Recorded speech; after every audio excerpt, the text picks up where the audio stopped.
Abríamos la espalda de la víctima y sacábamos el corazón, lo cortábamos en trocitos y nos lo comíamos.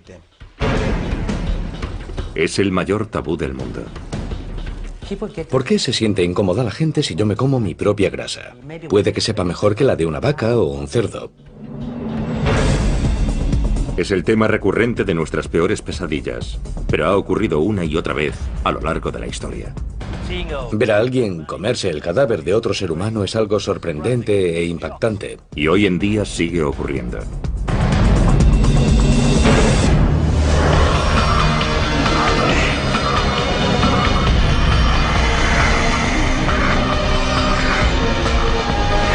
Extraños rituales. Caníbales.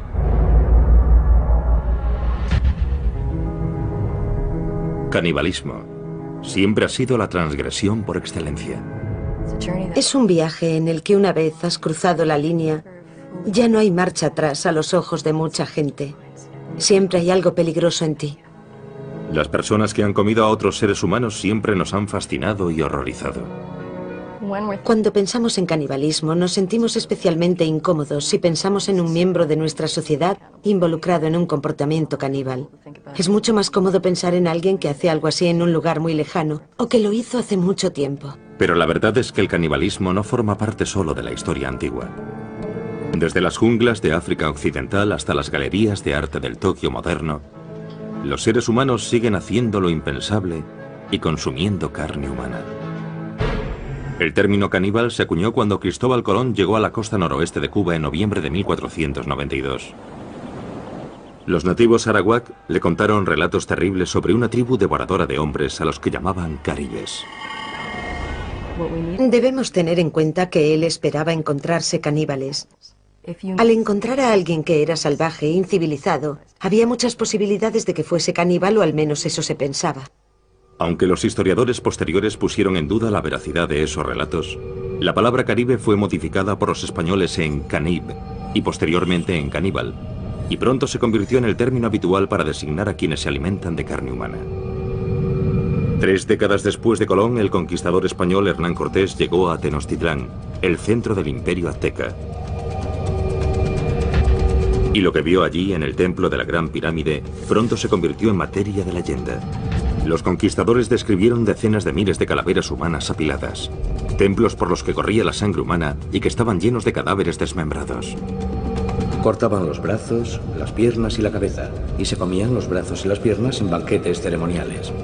Los guerreros aztecas que conseguían más víctimas para el sacrificio ritual eran recompensados con dinero y poder. Los sacerdotes tenían el gran honor de comerse el corazón de la víctima del sacrificio. En 1996, en una Liberia destrozada por la guerra, los periodistas se encontraron cara a cara con una nueva generación de caníbales de guerra.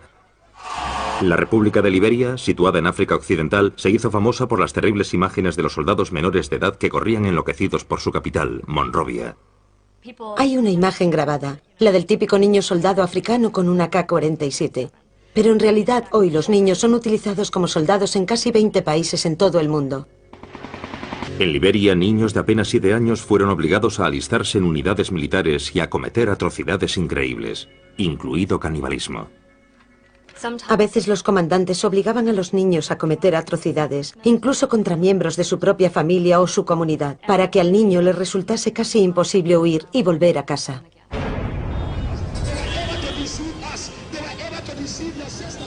Joshua Bly era uno de los señores de la guerra más famosos de Liberia. Presume de ser responsable personalmente de la muerte de más de 20.000 hombres, mujeres y niños. Él y sus seguidores además practicaron el canibalismo. Creían que comer corazones humanos les hacía invencibles. Si me disparas no pasará nada. Si un hombre se pone ante mí con un lanzagranadas, yo me quedo allí y digo, vuelve al lanzador. Solo con un dedo, sin protección, nada. Y cuando digo, vuelve al lanzador, la granada da la vuelta. Yo sabía que nada podía matarme, esa era mi idea. Unámonos en nombre de Jesús, que Dios os bendiga. Joshua Bly ahora dirige un centro de rehabilitación para exniños soldado, muchos de los cuales lucharon con él. Durante la guerra, Joshua era conocido como el general trasero desnudo, porque estaba tan seguro de que era invencible que entraba en combate ataviado simplemente con un par de botas. Luchaba desnudo porque nuestra tradición me había concedido poderes. Según las tradiciones ancestrales de su tribu, Joshua fue elegido para ser ordenado sacerdote por el dios de su tribu, Nyambe-Agwe. Tenía 11 años. Mi padre me llamó. Me cogió en sus brazos y lloró, lloró y lloró.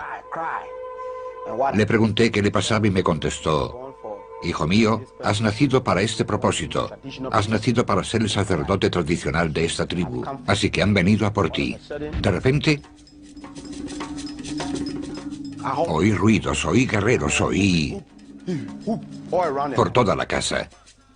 Hubo bailes y gritos. Los ancianos de la aldea llevaron a Joshua hasta una enorme roca en la que vivía su dios Nyambe-Agwe. Me quedé de pie ante aquella roca 3 días y 3 noches. Vi literalmente cómo la roca ascendía.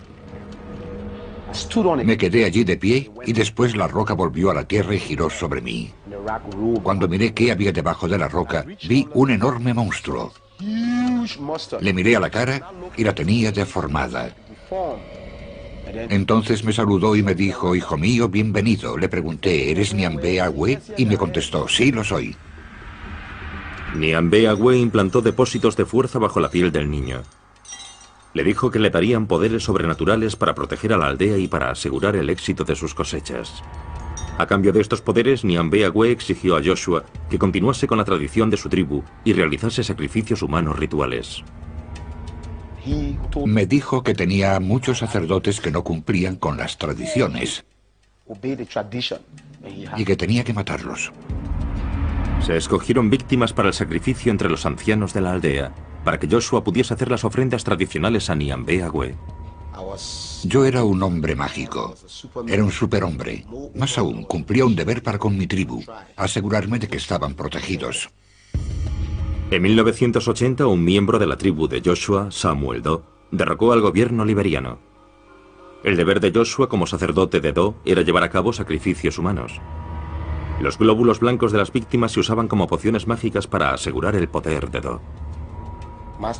El sargento mayor Samuel Canyon Doe era el presidente, así que inyectamos su fama en la mente de la gente, tomando estos glóbulos blancos y llevándolos a diferentes restaurantes y pagándole a los dueños de esos restaurantes para que los incluyesen en el menú. Así, todos los que comían en ese comedor automáticamente temían al presidente Doe. Cuando Samuel Doe fue asesinado en 1990, Joshua Bly se nombró a sí mismo general trasero desnudo y tomó el mando de una unidad de niño soldado. Fue el comienzo de los 6 años del reinado de terror de Joshua, convertido en uno de los más sangrientos señores de la guerra de Liberia. El sacerdote liberiano Joshua Bly cambió su nombre por el de general trasero desnudo cuando asumió el mando de un grupo de soldados en la guerra civil de Liberia. Pasé de ser un sacerdote a ser un guerrero tradicional. En aquella época yo tenía 14 años. Cuando conocí a Trasero Desnudo éramos 28 soldados jóvenes. Como la mayoría de los niños soldado, Sarti Bropley no decidió libremente ir a la guerra. Mi padre fue asesinado por los soldados rebeldes. Y mi madre estaba sola. Mis hermanos y hermanas eran niños. Y en aquella época, si no eras soldado, no podías salir a trabajar ni conseguir comida para tus padres, que acababan muriendo de hambre. Así fue como me metí en la guerra. Como guerrero tradicional, Joshua empleó el sacrificio humano y el canibalismo ritual para otorgar poder y proteger a sus jóvenes soldados. Nos dijo que debíamos bañarnos en sangre y beberla. Yo le dije que no podía bañarme en sangre, ni por supuesto bebérmela, que no lo había hecho nunca. Y me dijo que eso me haría poderoso si quería seguir con él, y que era la única forma de que las balas no me alcanzasen.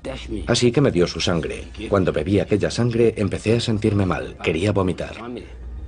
Joshua disparó un arma para distraer al joven Sarti de sus náuseas. Disparó una bala al aire y me hizo valiente. Cada vez que oigo un disparo me vuelvo valiente. Y después me preguntó: ¿cómo te sientes? Le contesté que cuando disparaba mi corazón latía y que me sentía valiente, que quería luchar, y se echó a reír.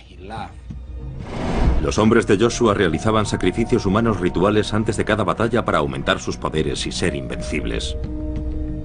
Es como un toquecito al poder que ya tienes. Había que activarlo para luchar. Todo el mundo tenía un día en el que debía hacer un sacrificio humano. Llegó mi momento. Me dijo, hoy sacarás tú el corazón. Abríamos la espalda de la víctima y sacábamos el corazón. Lo cortábamos en trocitos y nos lo comíamos. Si éramos 15 hombres, hacíamos 15 trozos y nos los repartíamos. Y él cogía el más grande, se lo comía, y después nos daba a los demás y todos comíamos. Y bebíamos sangre y nos bañábamos con ella.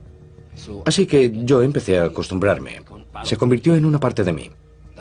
Entonces, cada vez que teníamos un ataque, y era un ataque importante, antes de combatir, hacíamos un sacrificio. Y si teníamos 10 ataques el mismo día, comíamos 10 corazones el mismo día. Los soldados de Joshua también mataban y se comían a sus enemigos tras la victoria. Dicen que si una persona es un guerrero, si es espiritualmente poderoso, cuando lo matas consigue su poder. Si un enemigo fuma, no nos comemos su corazón, no sirve. Los relatos de los poderes mágicos de Joshua infundían miedo a sus enemigos. Cuando yo grito, todos los que están a mi alrededor quedan hipnotizados. Cuando despierto, abro las manos y grito. Nos dispersamos porque era muy poderoso. Trasero Desnudo llegó al frente cantando una canción tribal. Tenía un hacha en la mano y yo me sentí débil. Muchas personas declararon que Joshua era capaz de hacerse invisible a voluntad. Cuando el fuego es muy intenso, a veces desaparece. Si me disparas no pasa nada, puedo desaparecer. ¿Se volvió invisible? Sí, por supuesto. En 1996, los 6 años de campaña de canibalismo y asesinato de Joshua llegaron a su fin cuando se convirtió al cristianismo. ¡Alabado sea el Señor! Actualmente Joshua está siendo investigado por crímenes de guerra por la Comisión para la Verdad y la Reconciliación de Liberia. Mis ojos se abrieron cuando me convertí al cristianismo y descubrí que Nyambe era un fraude. He encontrado un poder mejor. Y ese poder es el nombre de Jesús. Y ese poder está en la sangre de Jesús. Jesús tomó el control de mi vida desde 1996. Les dije a los otros, mirad, yo era uno de los vuestros y he encontrado un poder mejor. Y no nos cansamos de repetir cuánto lamentamos haber causado tanto mal a esta nación. Alabado sea el Señor. Cuando Trasero Desnudo se marchó, yo me uní al grupo de operaciones especiales. Allí fumaban droga. Y si no fumas droga, no puedes hacer lo mismo que ellos. Y me encontré en el gueto. Así que un día, Trasero Desnudo entró en el barrio marginal y me encontró. Se echó a llorar y me dijo, hijo mío, ¿cuánto hacía que no te veía? Yo contesté, sí, aquí estoy. Él me dijo, Dios te ama, quiero que abandones este gueto y me sigas. Y abandoné el gueto, y desde entonces no he vuelto a tomar drogas. Pero yo me pregunto si la sangre de Dios será capaz de reconstruir esta nación. Dejadme que os diga que esta nación tiene a Dios de su parte.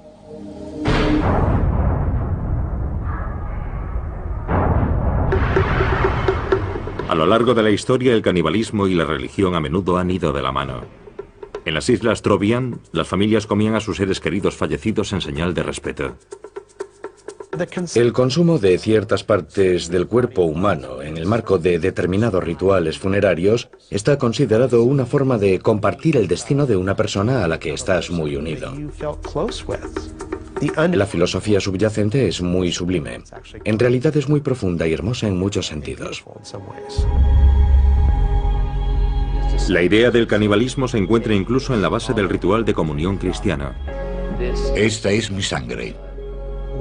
Podemos entender la idea de que Jesús entre en el pan y en el vino, que se convierte en su carne y sangre. Te amamos y te alabamos, Señor. Gracias, Señor. El cristianismo encontró su primer caldo de cultivo en la antigua Roma, una sociedad plagada de violencia ritual. Y de los primitivos cristianos se rumoreaba que con la Sagrada Comunión celebraban un ritual caníbal.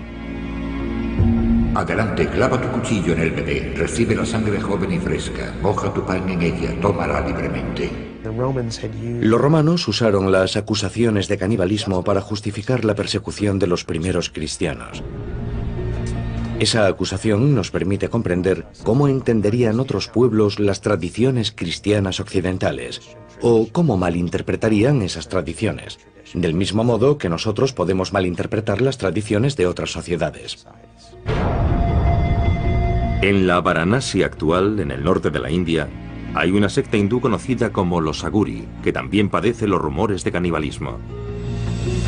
Hay mucha mala prensa popular que describe a los Aguri como salvajes de mirada aterradora. Los Aguri son seguidores del dios hindú Shiva. Sus rituales sagrados implican abrazar todo aquello que consideran repulsivo. Agur literalmente significa no horrible, y en realidad es un estado mental. Es un estado psicoespiritual en el que no hay discriminación ni aversión o miedo contra nada o nadie. Según las tradiciones ancestrales de los Aguri, el camino por excelencia hacia la iluminación se encuentra a través del tabú definitivo, comer un cadáver humano. Los Aguri creían que el mayor miedo que tienen los seres humanos es el temor a su propia muerte, y que este miedo es una barrera para la iluminación espiritual. Y enfrentándonos al miedo a la muerte podemos alcanzar ese estado con mayor facilidad. Pero en la India moderna la tradición caníbal de los Aguri ya no es aceptable. Las personas de mi secta comen carne y beben vino para satisfacer sus deseos, pero es por decisión propia. No tienes que comer carne para alcanzar la iluminación. Yo soy un Aguri y nunca he probado el vino ni la carne, y estoy en el camino de la iluminación.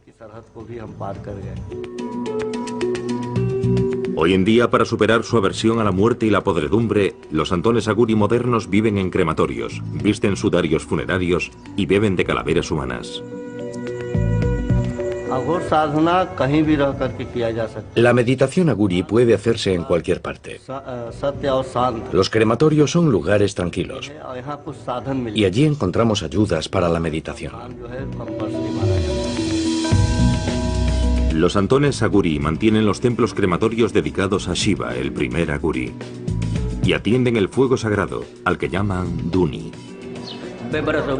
Este Duni lleva casi 100 años ardiendo. Yo recojo la madera de las piras funerarias una vez que la familia se ha marchado. Todos los días consigo un poco. El Duni es el último eslabón que vincula a los Aguri modernos con su pasado caníbal. En un ritual de canibalismo simbólico, los santones cocinan sus alimentos en las ascuas calientes que han dejado las piras funerarias. Cocinamos en el Duni y nos comemos esos alimentos. El Duni ayuda a los santos y a los sadhus a tener una voluntad fuerte y les confiere una especie de poder espiritual. Los devotos hindúes creen que el contacto de los Aguri con las cenizas humanas les da el poder de sanar. Cuando alguien quiere curarse, toma las cenizas del Duni y las aplica a la zona en la que tienen el problema, como harían con cualquier medicina, y las ingieren. Y también se las llevan a casa y las usan ritualmente. A la mayoría de los Aguri actuales, la antigua tradición de comer carne humana les produce tanto horror como a un cristiano moderno. Hace años la gente comía carne y bebía alcohol en este templo, pero se dieron cuenta de que lo que hacían estaba mal. Pero el ritual más famoso de los Aguri no es enteramente cosa del pasado. Sabe un poquito dulce y hace que la lengua se te hinche.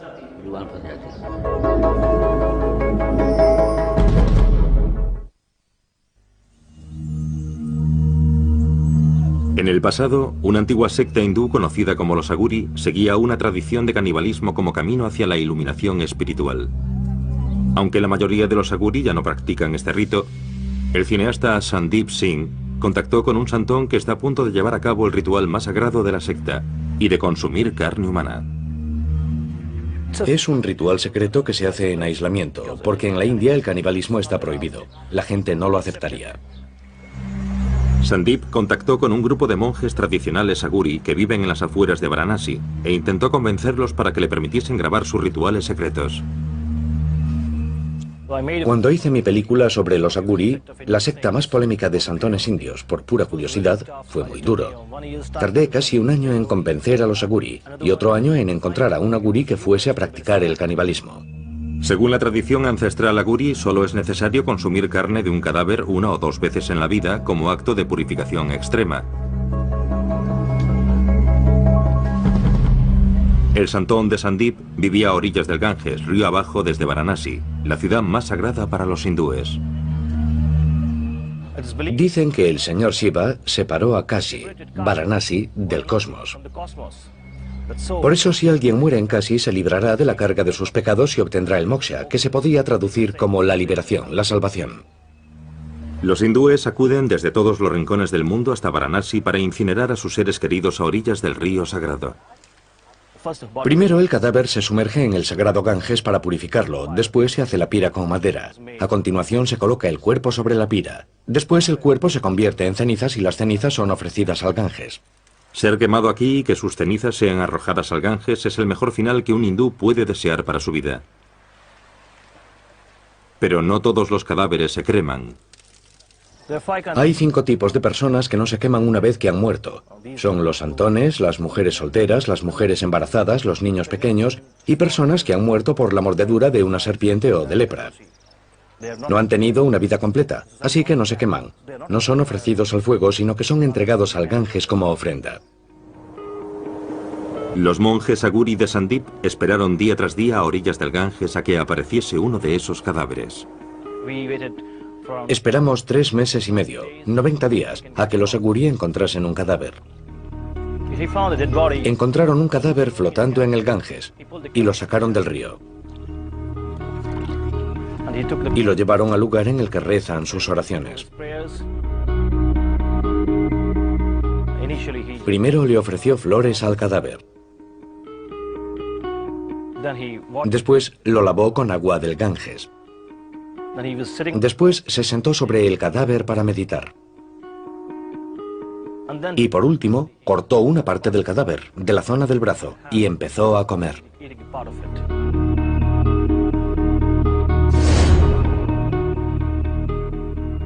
Se comió una parte.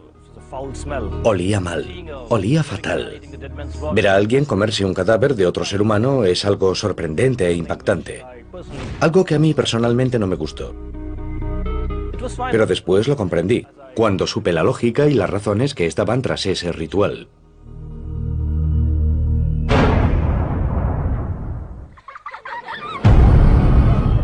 El miedo a ser comido es algo que casi todos los niños conocen. Gracias a cuentos infantiles como el de Hansel y Gretel. Os aplastaré y os comeré. O Juanito y las habas mágicas. Los cuentos de hadas medievales están llenos de caníbales. Aparecen también en relatos mucho más antiguos como los de la mitología griega. Así que el caníbal literario es una figura común. Son personajes con los que te encuentras cuando te sales del camino marcado. La lección que esto enseña a la gente es que es peligroso explorar. Es peligroso salirse de los límites de tu sociedad. Pero para algunas personas el caníbal que acecha en los bosques se ha convertido en una parte de su vida de fantasía. Muchas personas de diferentes culturas han relacionado el impulso sexual y el amor romántico con la comida y el acto de comer. Los enamorados suelen usar términos relacionados con el apetito como quiero comerte, estás buenísimo, o te comería enterito.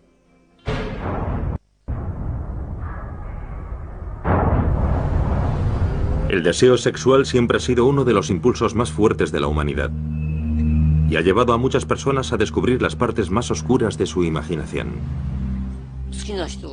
Sí, cuando me gusta alguien, quiero ver a esa persona lo máximo posible y olerla, besarla, lamer su piel. Y siguiendo esa línea, para mí es muy natural desear comer su carne.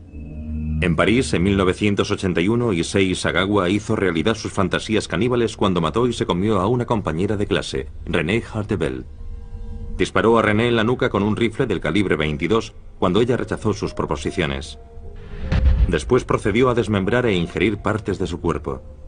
2 días después, cuando intentaba deshacerse de su cadáver mutilado en un parque, fue detenido por la policía francesa. Los tribunales franceses le declararon incapacitado mentalmente y hoy vive en Tokio y es un hombre libre.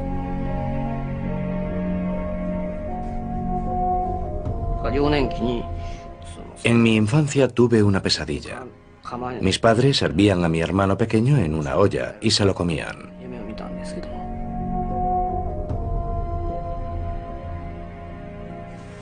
Mis padres y mi hermano son gente normal, así que todavía no entiendo por qué yo soy el único que tenía esa extraña obsesión con el canibalismo.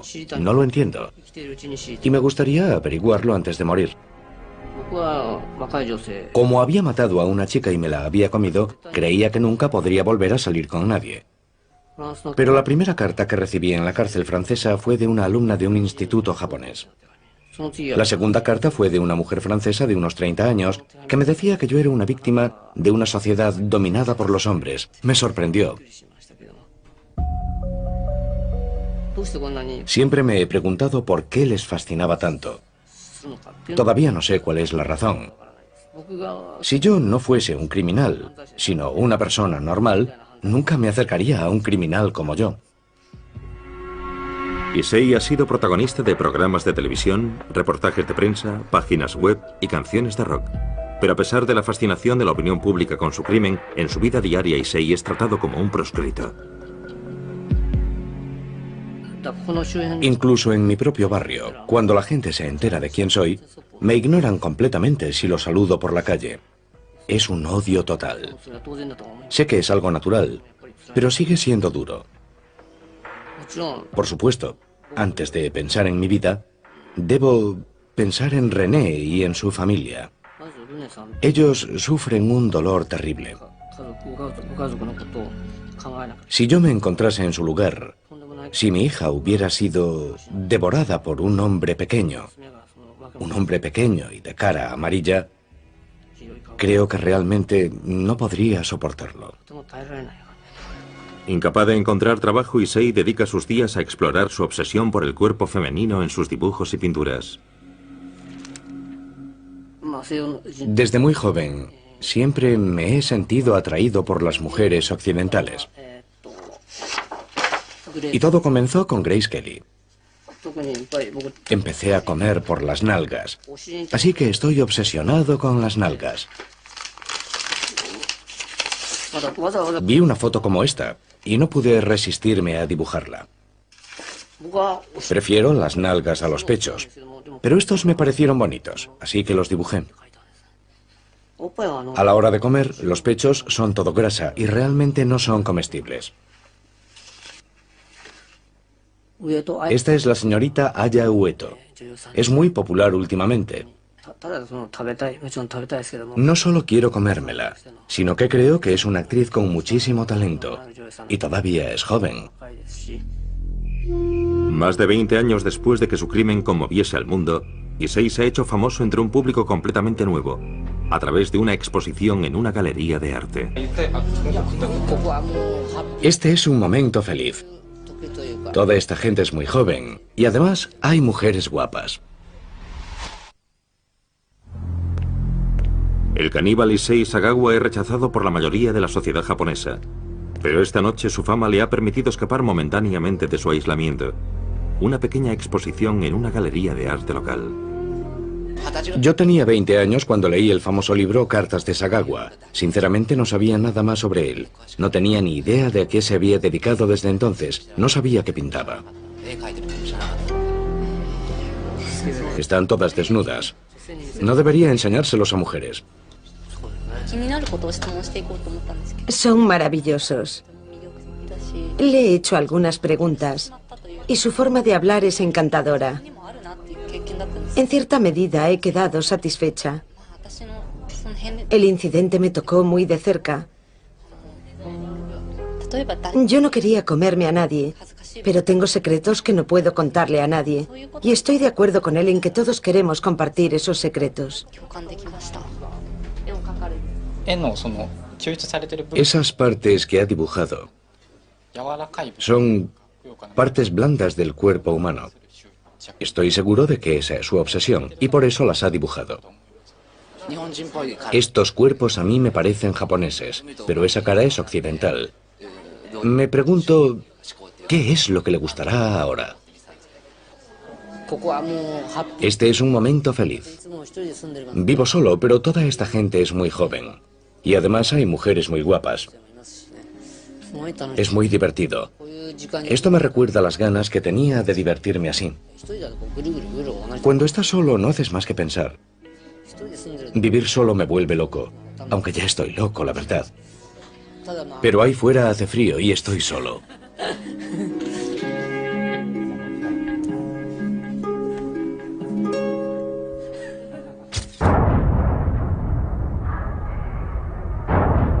Los seres humanos se han sentado cómodamente en lo alto de la cadena alimenticia durante siglos.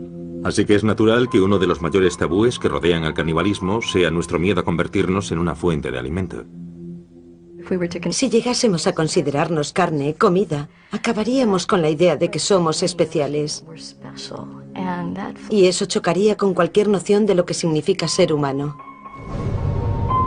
Desde el siglo XIV, cuando los marineros náufragos echaban a suertes quién sería el primero en servir de alimento, hasta el accidente aéreo de 1972 en los Andes, circunstancias extremas a lo largo de la historia han obligado a diferentes personas a superar el mayor tabú de todos y a ver al prójimo como comida.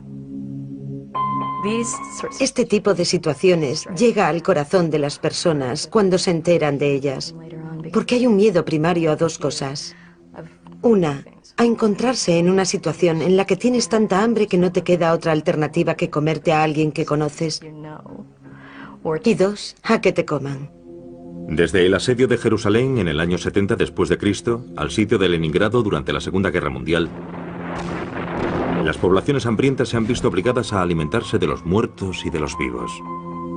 En Leningrado, los cadáveres abandonados eran convertidos en carne para consumo, y los niños desaparecían misteriosamente. Al final, la policía se vio obligada a formar una división dedicada únicamente a perseguir casos de canibalismo. Los asesinos cumplen su condena y vuelven a la sociedad.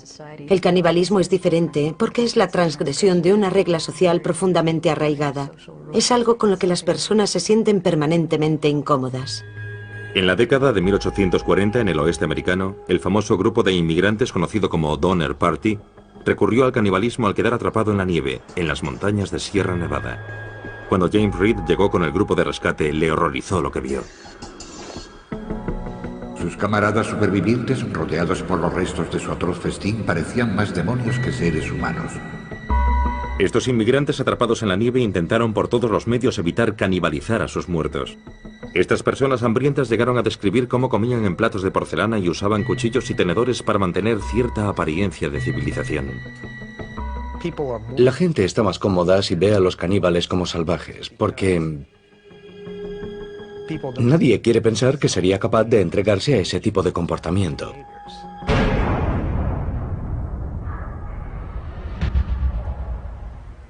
En Copenhague, Dinamarca, muy lejos de las junglas de nuestra imaginación, el artista danés Marco Evaristi ha creado una obra de arte que explora el tabú de los humanos como comida. El arte hoy es una especie de experimento científico, especialmente si mis obras hacen pensar. Marco ha utilizado más de una vez tácticas escandalosas para atraer la atención hacia el mensaje que se oculta tras su arte. Para su trabajo más reciente, Marco se ha hecho una liposucción y ha usado su grasa para hacer albóndigas. Ha llamado al resultado polpette al grasso di Marco, o albóndigas de grasa de Marco, y las ha enlatado con una etiqueta diseñada por él mismo.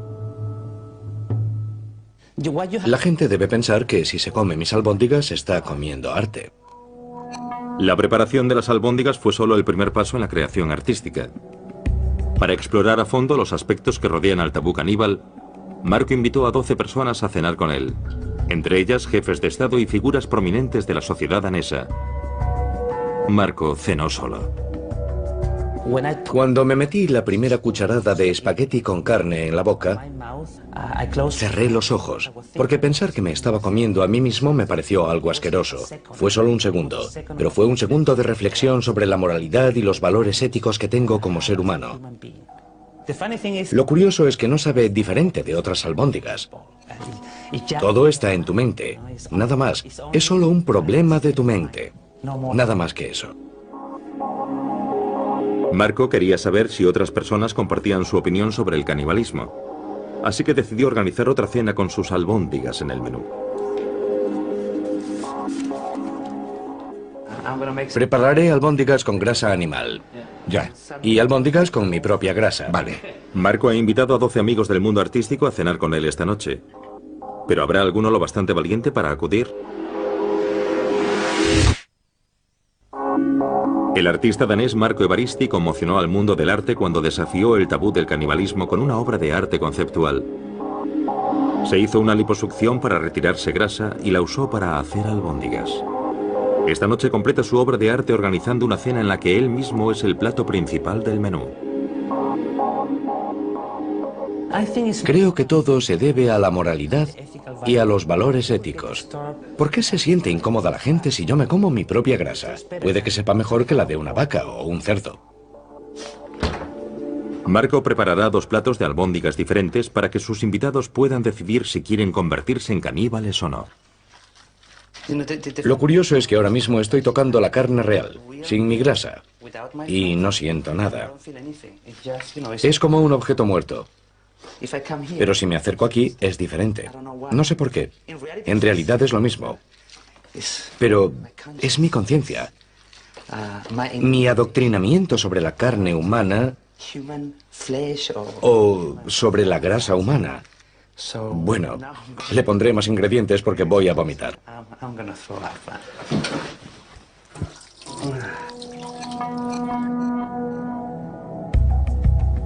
Marco ha invitado a 12 amigos del mundo del arte a tomar parte en su experimento sobre el canibalismo. Entre los invitados se encuentra Mary-Louise Sorizzo, historiadora del arte. Tenemos una representación amplia de personas. Marco los conoce un poco a todos. Son personas con las que creo que todos nos podemos comparar. Así que será interesante ver quién cenará qué esta noche. El elemento central de la velada artística de esta noche serán las albóndigas preparadas con la grasa corporal de Marco. He devorado arte toda mi vida, así que creo que aceptaré la invitación. De las 12 personas que fueron invitadas, solo 7 han sido lo bastante valientes para acudir. ¿Huele bien? ¿Cuál es cuál? Vale, estas llevan mi grasa. Y las grandes son albóndigas normales, ¿vale? Se parecen mucho. Las he preparado exactamente igual. La única diferencia es que he puesto un poco de mi grasa en unas y en las otras nada. Las damas primero. Yo normalmente no suelo comer mucha carne, así que me pondré sobre todo pasta. ¿Quieres otra, una normal? ¿Sí o no? Soy normal, no caníbal. ¿Tú tienes más contenido en grasa que los animales o es igual? La grasa es grasa, no hay diferencia. Porque tú eres delgado, Marco. No sé de dónde has sacado la grasa.